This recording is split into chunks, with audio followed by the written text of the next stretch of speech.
Hey, I love therapy, and in fact, I've been going to therapy since I was around 6 years old. Though I talk about therapy a lot and may interview some therapists on the show on occasion, nothing that is said in this podcast should be considered a replacement for therapy. If you are struggling, I urge you to please seek guidance from a therapist because you are absolutely worth it.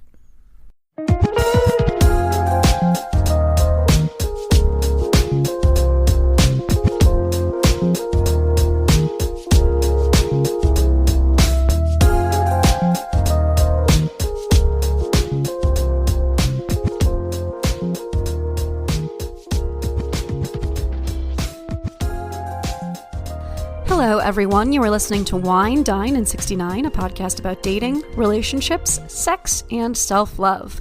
I am your host, Rachel Dalton, and I hope everybody is doing well. I hope that you are hanging in there, enjoying the spring weather.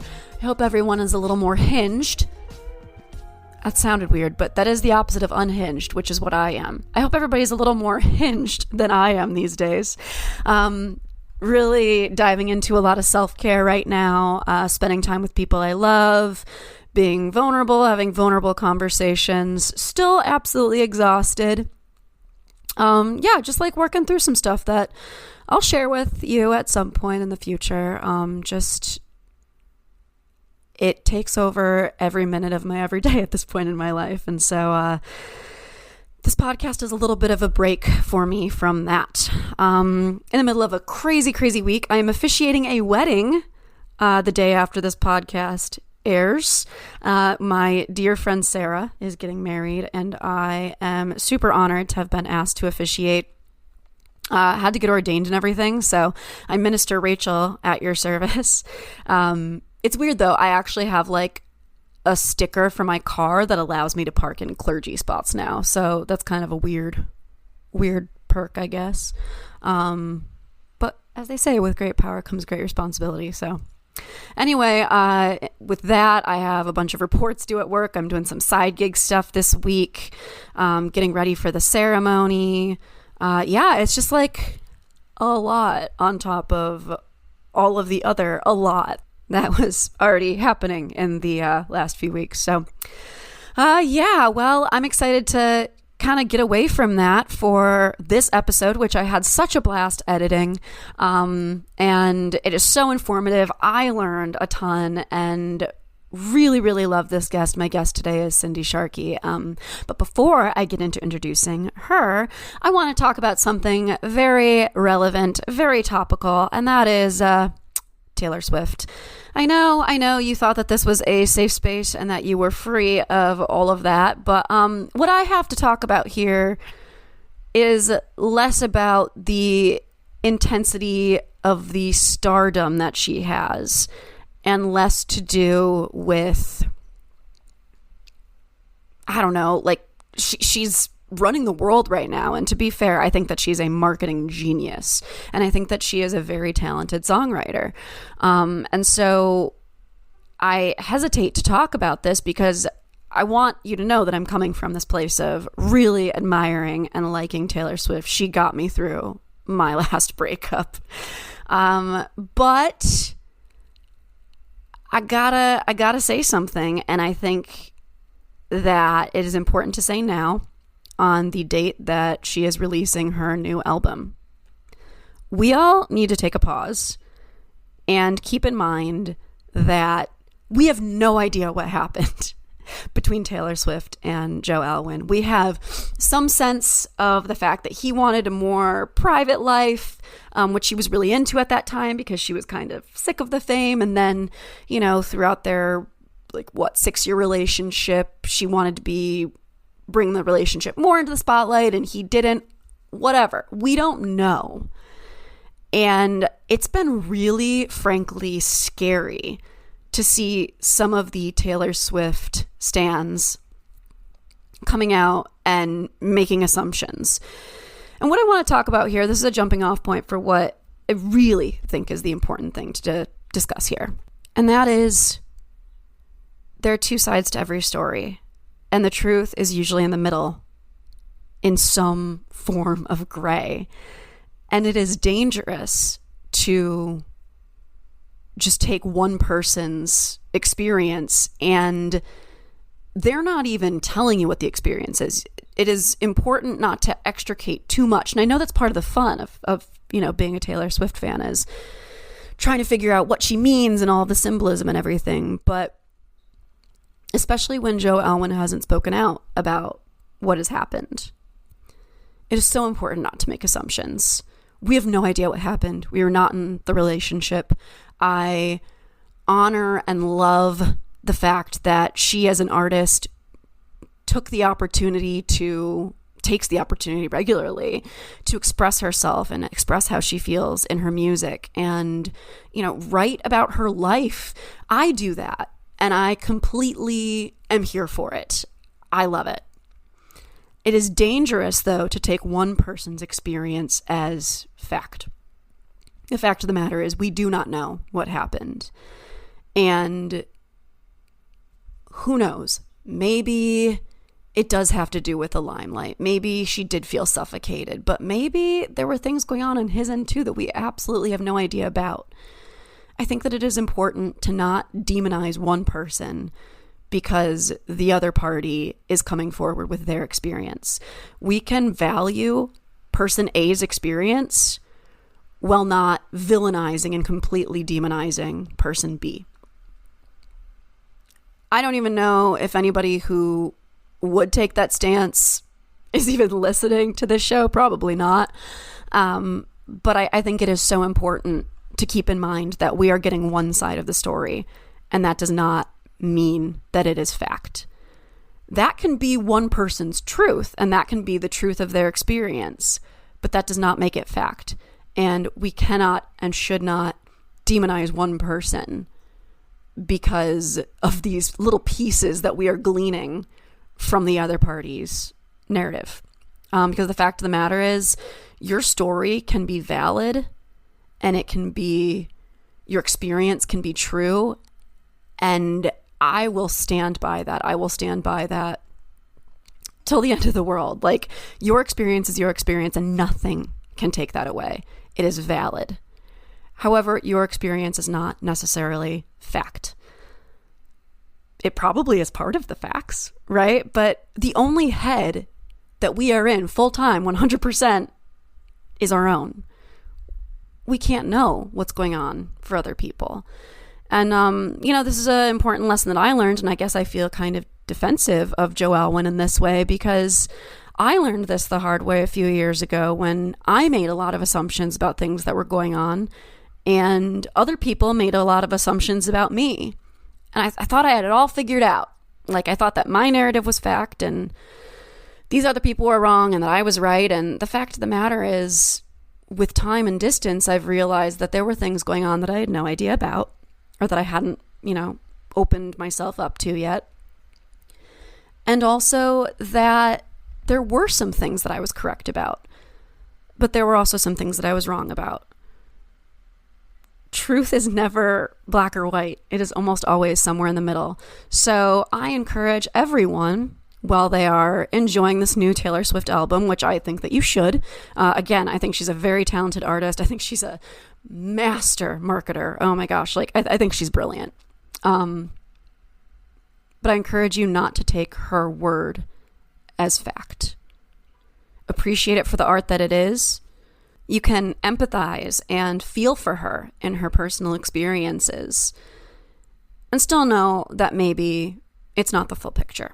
And I found this article, I don't want to dive too much into the relationship itself because my message here is more about let's not make assumptions about things that we know nothing about. My message here is let's understand that the truth is almost always in the gray. But there is this article that kind of goes into the details of the relationship and everything. And I'll link it in the episode notes, of course. But I want to read one little paragraph, couple sentences of it that I think we all need to think about as this album is released. And this is an article from BuzzFeed. And it reads, "We'll likely get some answers on April 19th about exactly what went down between the pair. But before the Swifties go too hard on Joe, it should be remembered that he was seemingly exactly who Taylor needed when she was at her lowest point in 2016. And the fact that his approach to fame and his private life didn't end up aligning with Taylor's as the years progressed definitely isn't something that he should be punished for. I mean, y'all, they were together for 6 years. And look, breakups happen all the time. Like, people meet at a time when they are compatible, and then they grow in separate directions, and they realize that that relationship no longer serves them anymore. It happens. But that doesn't mean that he is a demon and that like he is an awful person. I mean, and who knows, maybe he is. Maybe a bunch of stuff is going to come out that he was an abuser and an awful person and like kicks puppies or whatever. But until we know more, it is dangerous to make assumptions. People get together, they break up. That inherently doesn't make them bad people. It just means that the relationship no longer serves them. And that's okay. It happens all the time. And it's sad and it's difficult. And those feelings, while grappling with the dissolution of a relationship, are difficult. And I can empathize with them entirely. But let's not make snap judgments. Okay? I guess that's what I'm saying. Let's chill out a little bit with that and just kind of enjoy the record, enjoy the music, listen to the messages. You can speculate if you want, but let's not state things as facts when we do not know them to be. Okay? Okay. All right. Now on to the episode. Super excited. Today I have Cindy Sharkey on the podcast, and we talk all things vagina. Vagina, vulva, we get into the differences between those. We first start with a little bit of anatomy. We talk about the vagina, the vulva, the clitoris, and how large it really is. We really get into that. And then we talk about the statistic that you know I love to throw out, which is that less than 25% of women can finish or orgasm from penetration alone. And we talk about ways that you can, 4 techniques that you can use to enhance pleasure during penetration. And shocker, they all use the clitoris, that thing. Again, we're going to talk about that a lot. So buckle up and let's get into it. I'm going to jump into a commercial break here, a new ad from Wellness and Desire, who I had back on the show a few months ago. So enjoy that new and different ad. I'm sure you're thrilled to have something, a little change of pace. And then please enjoy my conversation with Cindy Sharkey. Sex, pleasure. These words evoke intense emotions, but not everyone can easily access them. Many face challenges on their sexual journey, such as overcoming religious and social taboos, physical disabilities, and sexual trauma. At Wellness and Desire, we believe sexual pleasure is not only healthy, but a basic human right and can be experienced in a plethora of ways. Whether it's finding the right toy, lube, or educational resource, we are here to help you overcome any obstacle. Explore wellnessanddesire.com and unlock the transformative potential of your sexual empowerment today. Hello, everyone. Welcome back. I am thrilled to introduce my guest today. Today, I have Cindy Sharkey on the pod. How are you doing today? Great. Thanks so much for having me, Rachel. I am so excited to talk to you about this. You sent me a list of like some really cool niche topics. And as I was honing in on some of the stuff that you talk about, I was like, oh, this is going to be good. This is the nitty gritty that I want to talk about. So before we jump right into that though, can you tell me a little bit about you? Who are you? What do you do? And how did you come to be here on this podcast right now? Sure. Thanks for asking.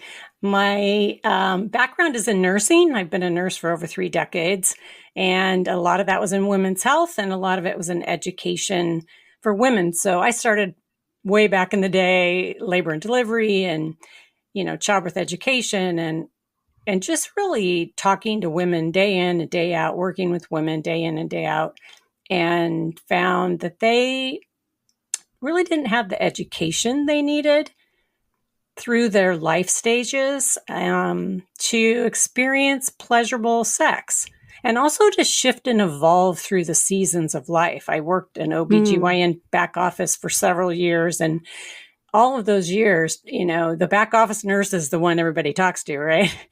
And Absolutely. it made me so sad that they had such poor education around their bodies, sex, and pleasure. And that's how I got into this in this season of my life. Just it's my passion to educate women and people about their bodies, pleasure, and sex. And that's what I'm doing full time. I love that. And especially too, like pleasure being such an important part of that. I remember I told somebody that like my dream job would be being a sex educator, but not just talking about the STIs and getting people freaked out about getting pregnant, but actually talking about the pleasure aspect of it.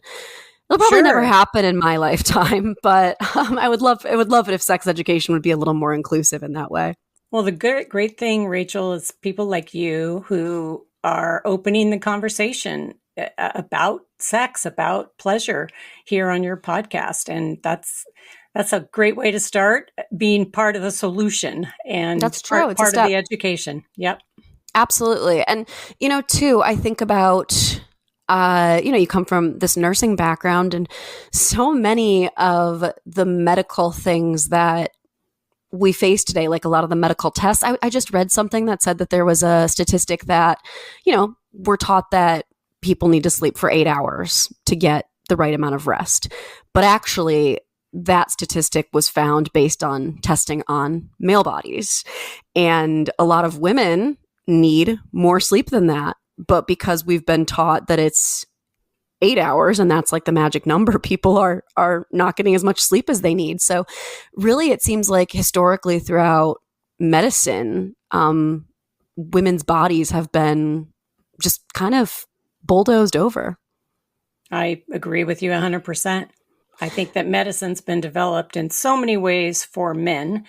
And then it's sort of like 2.0, subtext for women. And we're just finally, Rachel, getting so many amazing women in medicine and science and research that are helping to change that trajectory for women and for all bodies. It's been slow in coming.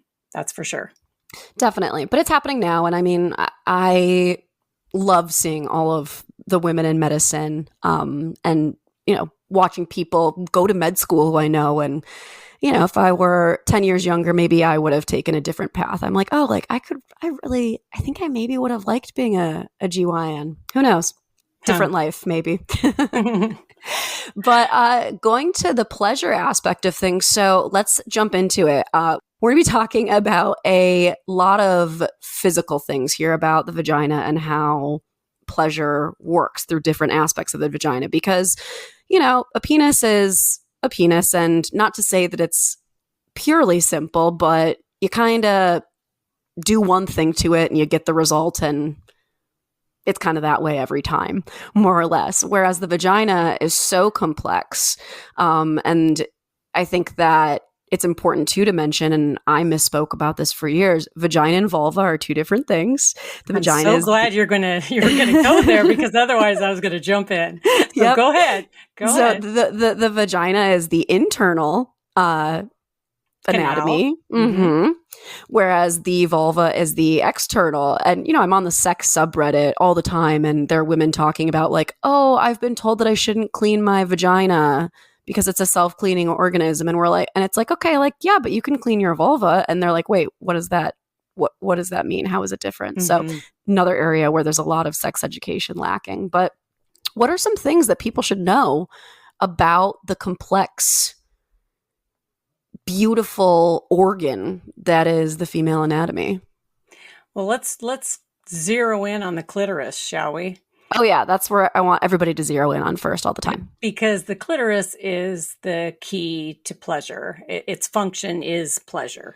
And what most people don't know, I mean, every time I do a workshop, I bring all my toys, Mm-hmm. my anatomy toys.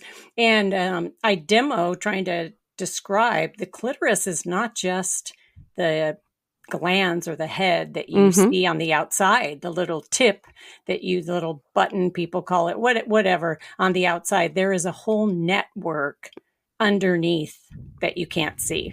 Yep. And it is packed with thousands and thousands of nerve endings. It's erectile tissue, just like a penis. So sometimes, because you're going to, you brought up a penis, and everybody seems to know penis because, it's on the outside and Right. it's visible, right? And, our anatomy's tucked in, so to speak. But really, pound for pound, it's the same amount of erectile tissue, just organized differently. Yeah. And that's, I think I heard a statistic that you can correct me on this because it sounds like this statistic might actually be wrong, but that the clitoris, the button, as you said, has like way more nerve endings than the head of the penis just because it's way more concentrated. Is that true, or is it the same amount like spread out fully along the entire Yeah, length of I it? think there's still debate about that. I mean, we just finally got research on actual human clitorises instead of animal clitorises to figure out the nerve ending. So Hmm. this is evolving, Rachel. And I think that what I like people to know is, most people know the penis, and they know the sizes, and they know, what it does. But you have that as context, and knowing that on the other side, women have that amount of erectile tissue with probably more nerve endings that is just packed and available and waiting for arousal and pleasure. Mm-hmm. And Mm-hmm. even though you can't see it, it's all in there. There's two legs that straddle all the way down to the vaginal opening. There's two nice big bulbs of tissue in between on either side. And you have to remember too, you have the clitoral hood, which is almost Mm-hmm. like a covering for the glans, clitoris, or the head of the clitoris that's on the outside. And that's a sensitive area as well. There's so much available for pleasure. Absolutely. And I think that, I started masturbating really young as a kid, and I feel like that actually, you asked me about the origin story of the podcast before we started recording. That's actually probably the first origin story of the podcast is, the masturbating from such a young age, and the shame and the embracing of sexuality that came with that. But, Hmm. I would experiment with, okay, if I put pressure like this far up from where, and I did call it my button, I called it pushing my button. If I put pressure like this far up from where the glands, like where it actually is, there's still sensation there.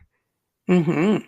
And so it's almost kind of fun to like play with, okay, well, I think we're taught that a lot of attention should be given to the clitoris, and rightly so, but you can play with the entire kind of pubic area, and there's a lot of fun feelings that maybe you never would have thought to try before. Oh, yeah. And think about it. The hood of the clitoris, when you're stimulating just the hood, what's it doing? It's just nudging the glands underneath, right? With little nudges of sensation, which for some people, that's so pleasurable. Some people, the glands is so sensitive that they can't really tolerate direct contact, Mm-hmm. or it's not pleasurable for them.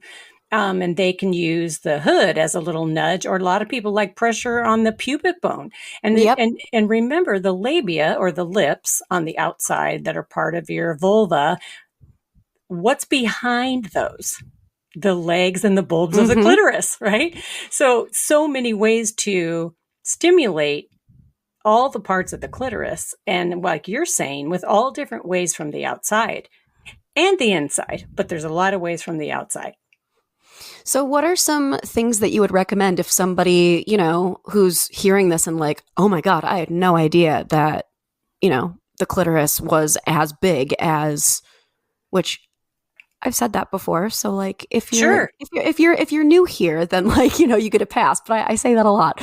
But what advice would you give to somebody who is like, wow, okay, I kind of want to experiment with that then? What are some like techniques that you would suggest, just to kind of feel around and figure out what works for them, maybe differently than what they've been doing for the past like decades. And if you're listening and you've never heard this information, you're not alone.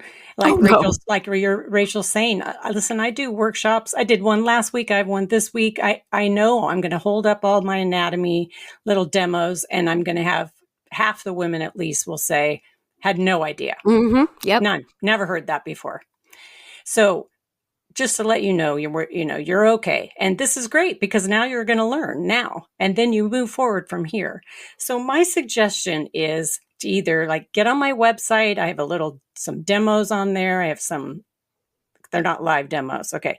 I have demos with my crochet vulva and my crochet clitoris and my 3D clitoris that you can see the parts. Just go through the parts of the anatomy as I describe it, or someone else's if you're connected to someone else in sex education, so that you know where they are and how it lies within your body, not just like twirling around outside, how it sits inside your vulva and along with your vagina and your other areas. So that's number one. That gives you a lot of context. And then, like you're saying, Rachel, spend some time trying to assess what kind of pressure, touch, stimulation, positions gives you access to all of that erectile tissue. And then what means pleasure for you and your body. And remember, arousal is a key here. So let's not like gloss over that, because people think arousal looks like the movies where, 5 minutes and you're ready to go. That's not how women's bodies work. In general, it takes a good 12, 13, 14, up to 20 or more minutes for women to have enough arousal to get blood flow to all that clitoral tissue. All of that is spread out. It's not all out in front like a penis, right? So it takes more time for the blood flow to get there, for lubrication to start happening, for the arousal process to really get warmed up. And it's that responsive desire versus that spontaneous desire, which isn't always along the lines of the, sexes, but frequently does line up to be that way because of what you're saying, correct? And you've talked about desire on the show? Yes. Yeah, great. Okay, so if this is new to you, then you experience desire in many different ways, but a lot of women do experience responsive desire. I mean, they need the arousal to be motivated to have sex. Yep. Arousal sparks desire. And sometimes, it's interesting sometimes with guys because it can be such a visual thing where they see somebody and they're like, well, and I'm ready to go. It's like, well, that's not necessarily how it works for everybody. No, and there's women too who have a lot of spontaneous desire, or in the right context, they experience spontaneous desire, and perhaps their partner is more of a responsive desire person, whether they're, whatever gender. So it's kind of like, let's not put ourselves in a box with this. Right. But I do think if we could open that box and realize that we can experience desire from from a neutral position, we start to not make desire such a problem, right? We start to not think something's wrong with my desire. Because in general, nothing's wrong with your desire. We have to just figure out how to have sex worth wanting. Exactly. Yeah, there's no such thing as normal here when it comes to the way, everybody's body is different. Every vulva is different. Like you just got to figure out what works for you. Apart from the fact that physically everyone's different, we all have different preferences. So I think it is really important though for everybody to take that time to explore and figure out what works for them so that then you can communicate it to your partner. Well, ding, ding, ding, right there. Right, because our partners can't read our minds. I know this old adage of they should know, or it should just be natural. Well, that's not the truth or the facts. Yeah. Right. So let's keep saying that out loud for one, but also the more you learn about yourself, and if you're partnered, the more you communicate that's what makes good sex. Absolutely. Yeah, it just gets to the point where you can do that thing and you just know exactly what they want and vice versa, but it takes all of that communication to be able to get to that point where, quote unquote, they just know. And one step further with that is we evolve and change. So, I'm almost 60. I don't experience sex in the same way in my 20s as I do now in my Mm-hmm. 60s. And so I think people need to be encouraged to reevaluate and re-talk about these things if they're partnered as they change and evolve, and also learn your body as it changes and evolves, and then to communicate with your partner, hey, my body's changing, this is what's happening now, I want to talk to can I talk to you about it? Yeah, and trying things over and over, and it can be fun. It can be a little experiment that you do by yourself, and then you do it with a partner, and you learn more about yourself and each other as you move Sure. along. Sure. I do have a lot of women who ask, how can I experience more pleasure with penetration? So I'm gonna pivot here because this is such a common question. And what I want women to know is that, the majority of women don't orgasm Yep. with penetration alone. Mm-hmm. And so if you're thinking, well, something's wrong with me or something's wrong with my vagina because I don't orgasm, with penetration alone, you're in the majority. So you're just fine. But there are some techniques that you can use to increase your pleasure with penetration. And OMG, yes, they did their research on this. Yes. This is their language about this. I love it. They have it out there for everybody. They share it. And it just gives good terms and language for us to use with ourselves and with a partner to communicate what we like and what works. Definitely. Yeah, I think and let me guess, a lot of these techniques have to do with incorporating the clitoris. There you go. We are on the same page, Rachel. Just a guess, yeah. Right, It's because funny. that's your pleasure center, Mm-hmm. right? And if you're sitting here thinking, well, I love penetration. I orgasm with penetration every time. Beautiful, wonderful. You're Yeah. normal and you're great. Rah rah. There's no right or wrong, or it's just that the majority of women cannot with penetration alone. So let's talk about these techniques. What do you think? Yep. Let's go. All right. The first one is exactly what you said, which is pairing. So when we talk about pairing, probably 70% of women report using this technique, and they're going to add clitoral stimulation during penetration. What do I mean by this? They're going to use their fingers, their partner's fingers, a toy, so that they're having direct stimulation to the glans clitoris during penetration. Make sense? Makes sense. And that's one of the more fun ones because like if you time it right, I've only had like a handful of these in my life, but you have like pleasure centers from like the clitoris and from penetration, and it's just a very good time. I was going to wait to see your description. It's very nice. It's very nice. It's a very good time. I love it. That's great. The second one is shallowing. And this is 84% of women report using shallowing. 84%, Rachel. So, I mean, this is That's a lot of women, right? Shallowing is where the penetrating part, either toy or penis, doesn't go all the way in the vagina. It stays shallow, and it's more gentle motions, not thrusting all the way in and out and in and out. It's shallow and gentle. And you have a lot of nerve endings going on in the perineum, which is that tissue between the vagina and the anus, right? Mm-hmm. And so I think for a lot of women, this hits some of that as well as that inner part of the vaginal wall. Just make sure you have really good lube, right? Yes. Yeah, I'm the lube fairy, so I'm going to always bring up lube. Lube is your friend. And that shallowing is really, I think what happens for a lot of people too is it provides some different stimulation to areas of the clitoris that you can't see. I think all of these do that actually. So. And then we affectionately in college called that, I believe, just the tip. Just the tip. There you go. So that's a great way to describe it to a partner. I just want to try just the tip, right? I mean, give it language that works for you. Perfect. Yeah, definitely. Should we do the third one? Yeah, I'm ready. Let's go. All right. Rocking is the third one. so many people are probably listening and going, well, I actually do. I do all these, right? Great. Great. But sometimes having language for it is really helpful, especially if you're partnered and trying to communicate. So rocking, 76% of women reported using rocking. And this is where penetration stays inside. So it's not thrusting in and out and it's not shallow. It's penetration that stays in and sits there while you grind or have constant contact with the clitoris, moving around through your partner's pubic bone. Yes. So see the pubic bone. I wish I had a little demo here, but the pubic bone is pressing against your clitoris, and that provides you that pairing sensation through rocking. Sometimes you have to remind a partner not to move and groove.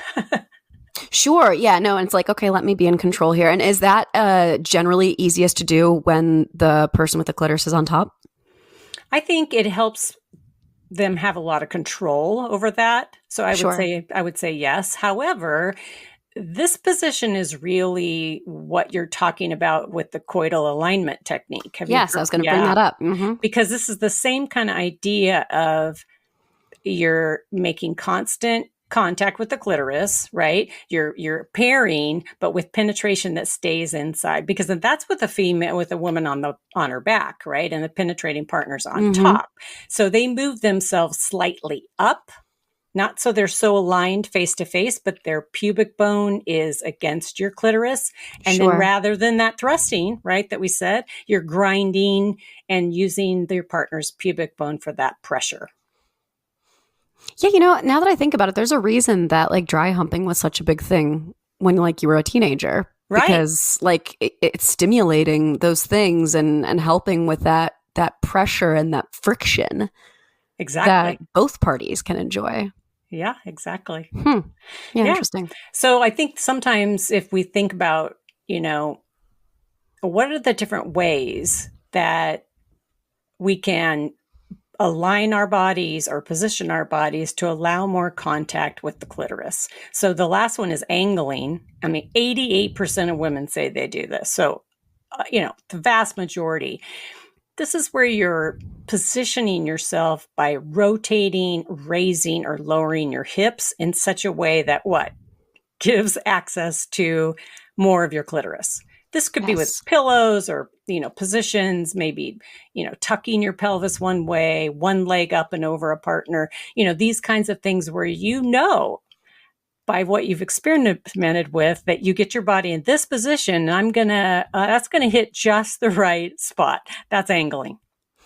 And I think that there is something to be said that I know for me, when I've experimented with angling, that can be kind of partner dependent because, penises come in all different shapes and sizes as well. And so something that worked with like one partner, an angle might hit a little bit different with this partner. And so just because like something that, definitely worked for you in the past, maybe isn't working with a new partner, keep on trying it because there definitely will be an angle that works.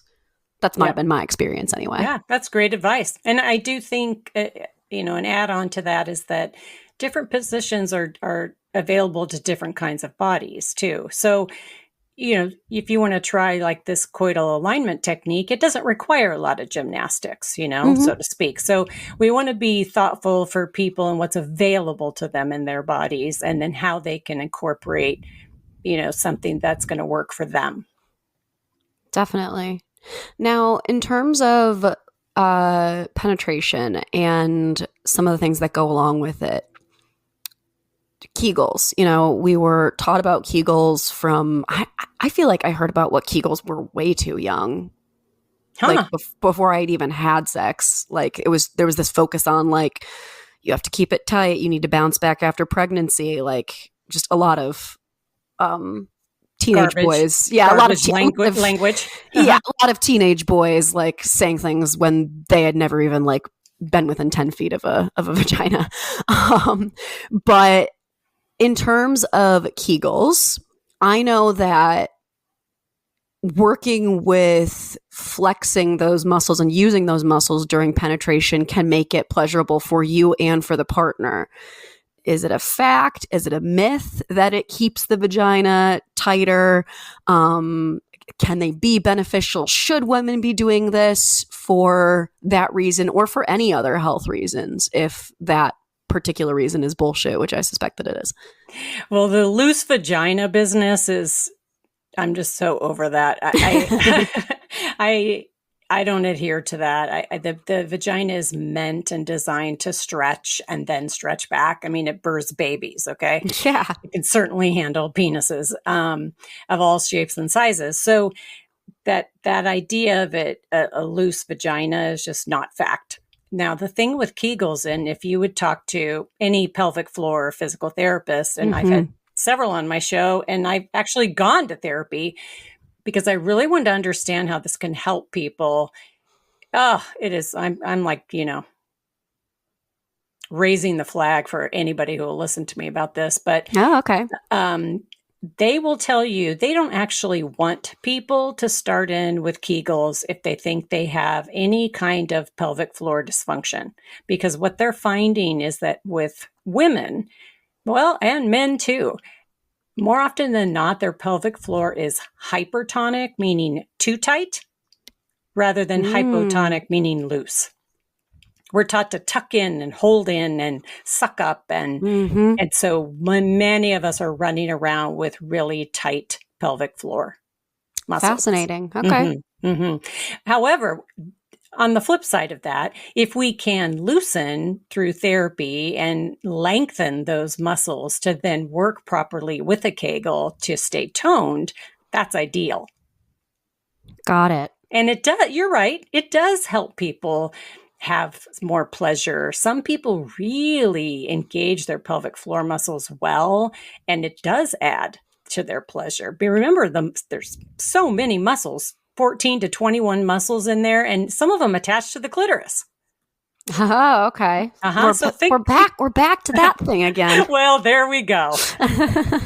So if you're tightening those muscles during penetration, you're stimulating more of your engorgeable tissues. Fascinating. Okay. I hadn't even put that together, but that makes so much sense. You said 14 to 21 muscles? I thought it was 14, and then I just had a pelvic floor therapist on, and she was describing the few extra small ones and said there was 21. And I said, I think people just think it's two muscles or something just laying there trying to hold all our pelvic organs in. And it's not. It's so much more. And they're attached everywhere into your hips, and your whole body is connected. So if you think you have any kind of leaking, with urination, or if you have any kind of pain with sex, or there's so many things, so many diagnoses for men and women. Everyone has a pelvic floor that we're finding so much help and hope for through pelvic floor physical therapy. Totally. And I mean, I know of people who have gone to pelvic floor physical therapy after childbirth. I know people who have gone because trauma has made sex painful. There are lots of different reasons. And there's no shame in going to do this. In fact, as you said, like even just out of curiosity, you learned a ton out of it. So much. Yes, so much. I do want to encourage people that, this idea of bouncing back after pregnancy, I'm going to just circle back to that because I can't stand it. But oh my God, it's just like what is that? Bounce back from what? You carried and birthed a baby, a whole human. You're going to change with that process. And that is a normal thing. This language around bouncing back has got to go. Yeah, I agree. It's a lot of language that we learned, I think, from a young age. Is we're finally getting to the point where we're looking at it and we're going, hey, like this is like actually a super misogynistic.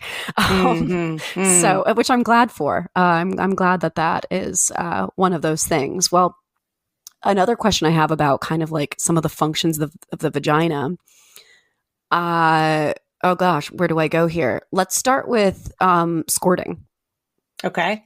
Because last time I checked, and I haven't done research on it recently, what is it? And can you teach yourself to do it? Because for some reason, men go wild for it. And then I have this flip side of all these messages I get with, how do I make her squirt? Right. And I want to say, you know, you don't make her do anything. So there's just a whole conversation around this, Rachel, that is, It's a minefield. Yeah, it's a minefield. You're right. Yep. But women do in fact ejaculate. This is a known fact that you have fluid from the Skene's glands that can build up with arousal and then be released. It's a small amount of fluid, and some women know they ejaculate, some women don't.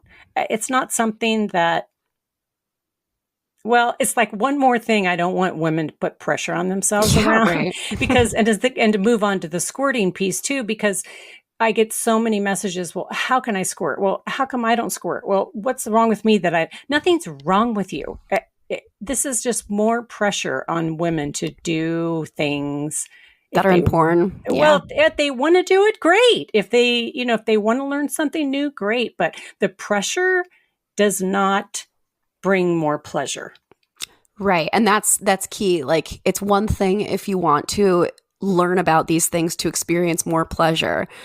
But if you're here and you're hearing and a lot of the curiosity is coming from the point of wanting to please another person.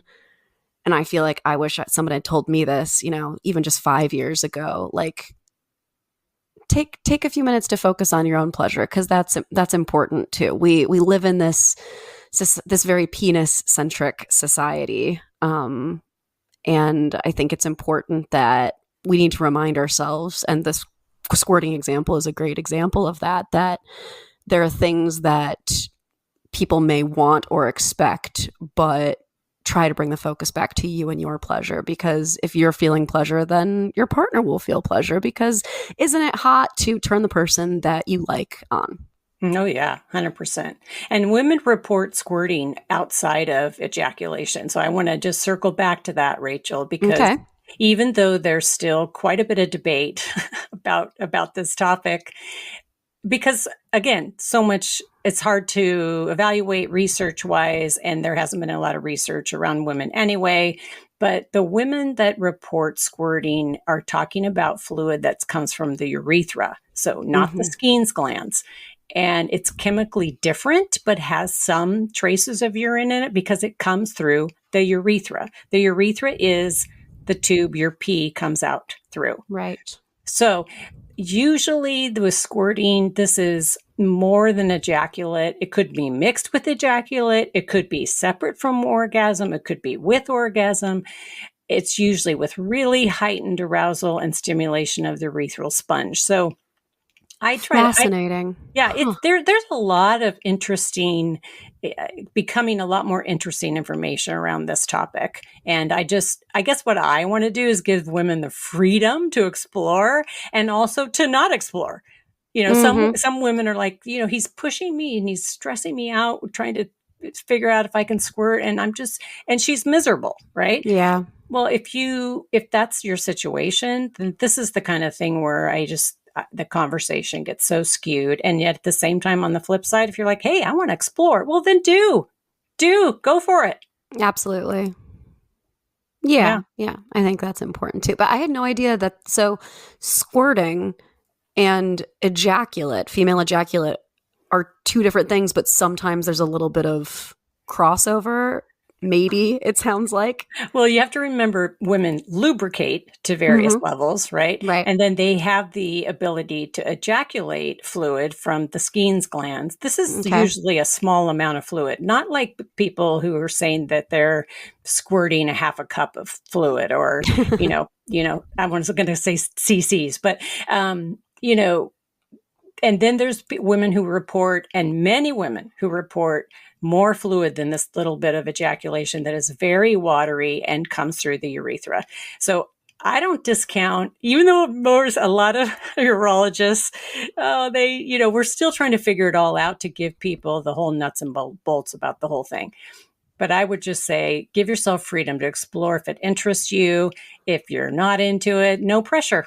And I think that you bring up an important point too, that it's important to go after pleasure for the sake of the pleasure. That, I totally get it. Like, if I were a young man and I thought that like squirting was like the hottest thing, or was like the pinnacle of like me proving that I was desired or that I could make this person feel good, I'd want to like strive to do that too. But it's important to point out that sometimes that puts a certain level of pressure on a person. And this goes both ways. This can go the other way too. I've been in situations where, I've been with somebody who had a more difficult time performing for, whatever reason. Life happens. And it's important to not put pressure on them to finish just because you feel like them finishing a certain way may reflect on you. 100%. So I think that's something I faced a lot, like giving advice to people, talking with people. One of the things I heard the most was young women coming to me and being like, oh, like, like he didn't finish. Like, what does this say about me? Or he couldn't keep it up. Like why isn't he attracted to me? And it's like, just we're taught that men like have a tendency to just be ready to go whenever and to do whatever. And it's not always like that. So we need to have a little bit of grace and understand that it's not a reflection on us. Well, and that's also faulty sex ed. Absolutely. And then what's happening is exactly what you're describing, is that more and more men are really, really coming up against this performance anxiety, which can result in issues with erections. And not only just, not to speak of the emotional side, but this is a common scenario and problem of just the education around, the miseducation around that men want it all the time. They can, get hard on sight in a second, stay hard, do this, do that. It's just not reasonable. And it's not the facts. And then, especially as they age, things change just like they do for women. And they are wholly unprepared for that. Right? Because they have no adult sex ed to understand, oh my goodness, this is going to change. And then they're just shocked. And a lot of them give up on sex. Oh, that's sad, because it's, from what I understand, and I'm super excited for this, it sounds like men might be more in their sexual prime in their 20s, but women peak a little bit later. So, I'm super excited for that, but that is validated in the science. Those of us who are describing magnificent sex are over 50. I'll just tell you right now. Yeah. And so that's what I'm like, oh, like if people with penises are giving up on sex, that makes me kind of sad, because, there are women who are having such great sex once they get older. Mm-hmm. Mm-hmm. Yeah. Well, so we talked a little bit about like myths, the myths surrounding like Kegels, the myths surrounding squirting. What's funny is that when I was younger, when I was a teenager, I heard about this thing, and it's kind of on a similar topic. A lot of guys wanted to find this magical thing called the G-spot. Mm-hmm. But like, I have to. There are a lot of jokes out there about guys not being able to find the G-spot and guys not being able to find the clitoris. Maybe I've been lucky, but I've never had an issue with that. So maybe we need to give people a little bit more credit there. But what is the G-spot? It seems like it was this thing that was talked about as this great mythic thing. Maybe it exists, maybe it doesn't. But now it seems like it's pretty well established that it is a thing. So glad you asked about that. It's not really a spot. I think I call it a G area. Okay. Because it isn't really a, X marks the spot, because number one, all our bodies aren't the same. And women describe a lot of variety with this. Some of the good studies and research, again, has been with OMGS on this, who really is women pleasure centered. But number one, you got to have good arousal. This is just absolutely key if you want to try to find this area, right? Good arousal means you are hot and ready to go. You are lubricated. Your tissues are swelling. Your blood flow is going. All of this, and then what people describe is that there becomes a some erectile tissue that engorges a little more, gets a little firmer, and responds to firm, persistent stimulation. So not like the glans clitoris that is highly sensitive, and you have to be pretty careful for most people with your stimulation. This area responds to really firm, consistent, persistent pressure and stimulation. Probably, I think in OMGS's in their research, 2/3 of the women report it in that upper wall of the vagina, the ceiling. So if a woman's laying on her back, 12 o'clock-ish, right? Ish. But women... Which, shocker, is close to like where the back of the clitoris is. Well, and also think about it. It's the head of the clitoris that's attached to I always call it the neck, but the rounded part that then feeds into legs, right? So you have all of this tissue there, and also the urethral sponges there. And this whole area can be really highly sensitive when aroused. And yet women describe their G-spot being all over different areas in the vagina and also moving. So I do not discount any woman and their story about their body. Oh, right? Yeah, no. So if your spot is on the left or the right or down low, great. And some women say, I don't even know what you're talking about. This doesn't ring true for me, but I love this, this, and this. Well, great too. Absolutely. Yeah. And I think I was taught about it kind of like the come hither motion that people make. Sure. I think that's how a lot of people were taught about the G spot. But that's fascinating to know that it can move, or that people can experience it in different ways depending on how aroused they are, or what season of their life they're in, as you said. There you go. Or even what day, month, or week it is. Sure. I think that's so important too. I mean, like, if there's so many things about like the body and the cycle, the menstrual cycle, I think that can affect the vagina. It can affect lubrication. It can affect like so much. I mean, sometimes I'm like, wow, like my mood and my life is just completely run by the moon. And that's not unusual. I'm like, wow, like, I was diagnosed with PMDD a few years ago, and I'm just like, wow, like everything, my life really does revolve around. So I've like had to start scheduling things based around the menstrual cycle, which I'm just like, men will never know. Rachel, I'm sorry. It is such a hard way to navigate every month when you experience that. So that's tough. But once you understand it, you're just like, oh, okay, that makes sense. Like I'm not actually crazy. I'm just at this, I'm in my like luteal phase. Which, yeah, I mean, we won't dive into all of that, but everybody should do some really intense research about the different phases of the menstrual cycle, because there's so much to be learned about how your body changes there. I agree. Yeah.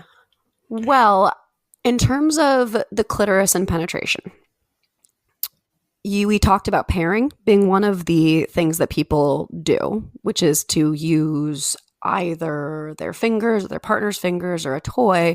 Now, there have been some instances of men feeling inadequate because a toy is needed. And again, I think that this is miseducation when it comes to sex education.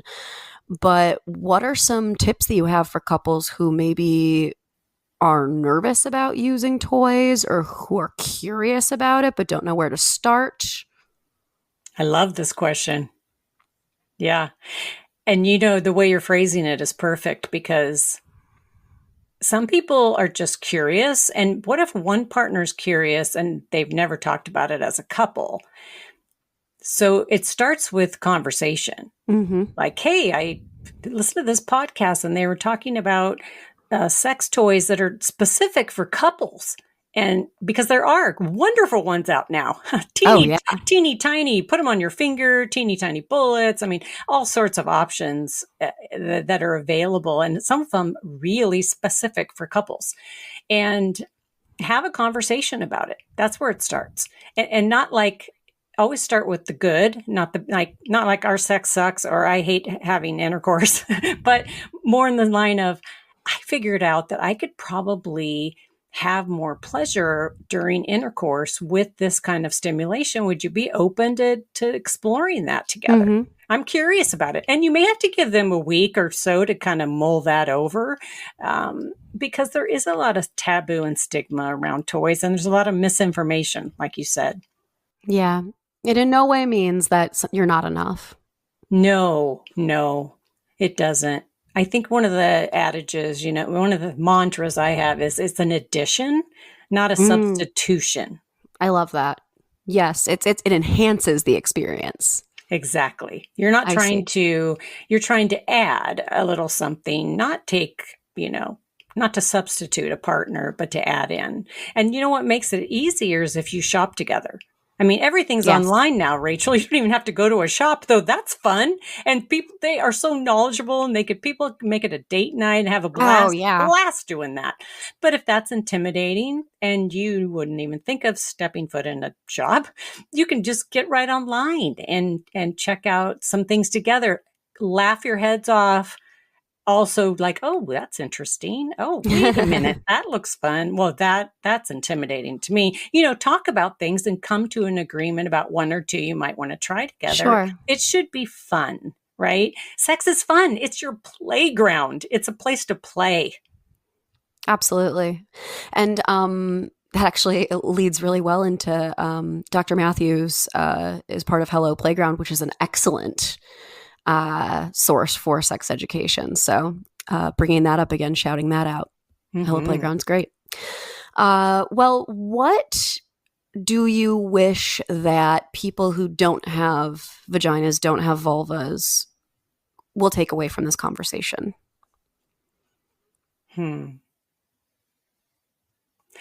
That most people don't have all the education they need, and you're not alone if some of this is new to you. That talking about sex is normal, and you're not expected to know everything. It's not just coming to you naturally. It's a skill that you learn, and a learnable skill. And it's fun to learn. And it's fun to learn. Yes. And I do really encourage partners I call it ask for directions. I know it's a lot of penis owners don't want to ask for directions, but maybe that's a stereotype. But I do think maybe a way to say that or ask for directions is, and this was a client that shared this with me, as she got older, her partner said, will you just educate me about your body right now? And it's a very hot question. Yeah, very hot. And I want to what does that say? I am invested in your pleasure. Educate me about your body right now. Tell me what I need to know, what you've learned, so that I can, help to focus on what's going to bring you pleasure. And I think that's the biggest thing. And you brought it up a couple times, Rachel, is focusing on the pleasure. A lot of the other things will fall away and not be of such consequence, performance anxiety and just will I or won't I orgasm, and just all of these, things. Should I have an A spot orgasm or a G spot, or can I squirt, or body blah, is are we experiencing pleasure together? That is a big motivator for sex. And connection. It's about connecting. Like, I'll never forget when I first started dating my partner, and, he would ask, like, well, did you finish? And I was like, no, but it's okay. Like, I'm not going to finish every time. And, I had a great time, and I felt connected to you. And the first time that I said that, I think it was just like this, like, moment for him where he was like, oh, it's like, this isn't about, like, finishing. It's about the process. And I was like, yeah, obviously. What a great thing to share, Rachel, because that is right on, is that idea of, what do we want out of sex? It's a good thing to talk about with a partner, and it's not always about the orgasm. but it is about connection. And sometimes it's about release. And sometimes it's, I want to get to sleep. And sometimes it's, I just want to be comforted. And there's so many reasons behind wanting to have sex. That's a great topic to talk about with a partner. Absolutely. Yeah. Well, we're running out of time here, but is there anything else that you want to share? Anything that I didn't ask that you feel like I should have, or anything you want the audience to know? No, I think this has been a great conversation, and it's a stepping stone. I think there's so much to be learned, and just keep opening the conversation. This is an ongoing conversation, these topics around sex with ourselves first, and then if partnered with a partner. Because I do think that, sometimes we have been fed this lie and myth that we should know it all, or it's one way, and then we go through our lives and nothing changes. And that is not the truth. You can cultivate a pleasurable sex life through all the seasons of your life. Well, thank you so much for everything that you had to share today. It's been super informative, and I'm going to have a ton of episode notes here to write out for people. But where can they find you if they have more questions, they want to connect with you, see some of your crochet anatomy? Yeah. That's great. Thanks for asking. You can find everything at cindysharkey.com on my website. And I have a podcast called Permission for Pleasure, where we talk about all things sex, bodies, and pleasure. It's really just a safe place, I think, to learn. And over on my website, you can sign up for my newsletter. I do sex education that way, and I have a blog there. I just really think education is one of the keys to great sex. I agree. I'd love to have people join me there. Amazing. Well, thanks again, Cindy. This has been a great conversation, and I'm so excited for what everybody's going to take away from it. Thanks for having me. Everyone, thank you for being here. Thank you for listening. Thank you for learning with me. You've been listening to Wine, Dine, and 69. I am your host, Rachel Dalton, and let's keep talking.